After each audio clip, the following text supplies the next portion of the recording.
aussi dañu jógoon bëgg nguur gi ku mel ni Karim Wade ku mel ni Khalifa Ababacar Sall nguur dal seen kaw alors est-ce que tey jotul au-delà du statut de l'opposition du chef de l'opposition bi ñuy waxee tout le temps est-ce que jotul ñu wax nguur ak opposition waxtaan pour rataxal seen diggante ba opposition mun a challenger nguur bi comme il faut nguur bi aussi di exercer le pouvoir comme il faut jafe-jafe yooyu ñu dépassé ko en fait. d'accord naa ci yow ñun suñu jaar-jaar je crois que xam nañu ne jafe-jafe yi opposition di am ci dëkku Afrique yi man nag xam naa ne bu dee man rek galgaluñ duñ fi galgal benn opposant boo xam ne dañ koy galgal parce que dañuy bañ mu compétir parce que en définitive li ma gëm mooy na ku nekk ni ko président Abdou Diouf doon waxe ma koy ñaanal yàlla may ko wér-gu-yaram ak gudd fan jàkka jaa ngi noonu ku ne na noot bu ñu ko waxee depuis multipartisme intégral ba tey foog naa ne Sénégal li fi nekk ci ay parti politique kenn xamul nu mu toll récemment ci élection législative yi fi ñu waroon mën a defee ci waxtaan kese une économie de 7 milliards defuñu ko lu tax parce que parti politique yu bari liste yu bari ñu ne leen nañu fexe ba réduire bulletin bi mu bañ a nekk bulletin bu mag buñ ko defee bulletin bu ndaw dañ def économie 7 milliards ñoom opposition bi ñu waxtaan ne non buñ ko defee parce que dañu waxoon nañ def loolu def photo tête de liste bi kese ñu ne bu ñu defee photo Ousmane Sonko nekk ci def ñuy gagné mais photo Ousmane Sonko nekk ci te Ousmane Sonko kii liste bu mu dirigé woon gagné na leen gagné gu metti mais derrière le Sénégal a dépensé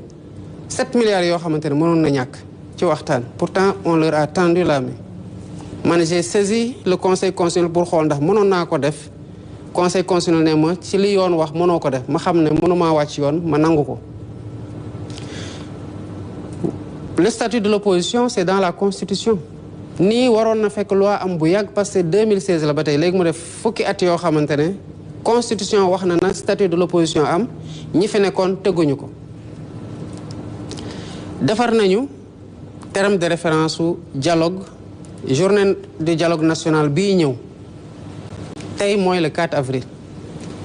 journée dialogue national c'est le 28 mai lan moo tax ñu def terme de référence yi dès à présent dama wax ministère de l'intérieur xool leen lan mooy sujet de discussion yi nga xamante ne parti politique yi ak société civile yàgg nañ coo waxtaan te amuñu ci ay consensus yu fort maanaam luy andi toute cette énergie négative ci ay tiraillement ay complot ak leneen loo xamante ne ñu ngi koy defalante ci langue politique bi donte nag c'est pas un jeu d'enfant de cœur la politique mais war na am un gentleman agreement boo xamante ne ci entre sénégalais war nañ ci tënku ñun ñëpp ñu defar un projet de terme de référence ma jox ko au pôle juridique de la présidence qui sont mes conseillers ñu am luñ ci yokk ñu jox ko au pôle politique ñu am luñ ci yokk ñu deloowaat ko ministère ma ne ko jëlal terme de référence yi dès le début avril nga jox ko à tous les acteurs ñu amandé ko ñi nga xamante ne amuñu ci amendement nañu def seen contribution répondre la ñi ci am amendement ñu def seen contribution yokk ci amendement yi def contribution ci amendement yi ñu jox leen weer pour que dans la préparation organisation travaux yi parce que boo daree dajale politiciens ngi ni mu leen xamee ñu ñëw dans le cadre d'un dialogue qui doit être encadré dans le temps parce que c'est un coût aussi bëgg a waxtaanee lépp en même temps de façon brute mën na am conduite de travaux yi jafe te pourtant y a beaucoup de choses yoo xamante ne buñ ci waxtaanee ba teg yàgg na noonu lañ koy defee ak société civile def leen ko ñoom jox leen ko lu tax may def loolu li tax ma koy def parce que dama gis na ñun malgré lu ñu dajloo yëpp ak lu ñu xeex yëpp ak lu mu jural Sénégal yëpp ak sénégalais yi mais bu ñu demee ba sénégalais yëpp jàpp ci bu ñu forcer élection am lan moo xew sénégalais yi dañoo xëy le dimanche 24 mars ndekki ba suur sangu ba set solu ba rafet dem voter dox ndànk dem seen kër di xaar résultat yi ngoon jot ñu proclamer résultat yi ñi ñu dóor xam ne dóor nañ leen ñu félicité ki leen dóor Sénégal jëm kanam le lendemain ñëpp liggéey. Ça signifie que le peuple est à la hauteur du statut du Sénégal en matière démocratique. Homme politique yi nag la ñu war a dugal dans un couloir de responsabilité. Le gouvernement gouverne comme nañ ko waxee, l'opposition s'oppose. Lépp sa mën a nekk dans le respect et dans la sanctuarisation des questions yoo xam ne dañuy xam ne lii kat du lu war a nekk ay xiiroo ak ŋaayoo ci langue politique bi. loolu war nañu mën a déggu mooy le sens du dialogue sur le système politique. Il y a une logique de rationalisation bi ci war a am. Il y a une logique de définition claire du statut de l'opposition pour ñu respecter ko parce que boo jëlee ki topp sama gannaaw qui est aujourd'hui le chef de l'opposition selon ñoom lu ñu waxoon avant ñuy ñëw parce que bu ñu waxee ne chef de l'opposition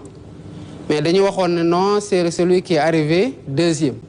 boobu ñun majoritaire nañu ba dialogue amoon na fi sax sama prédécesseur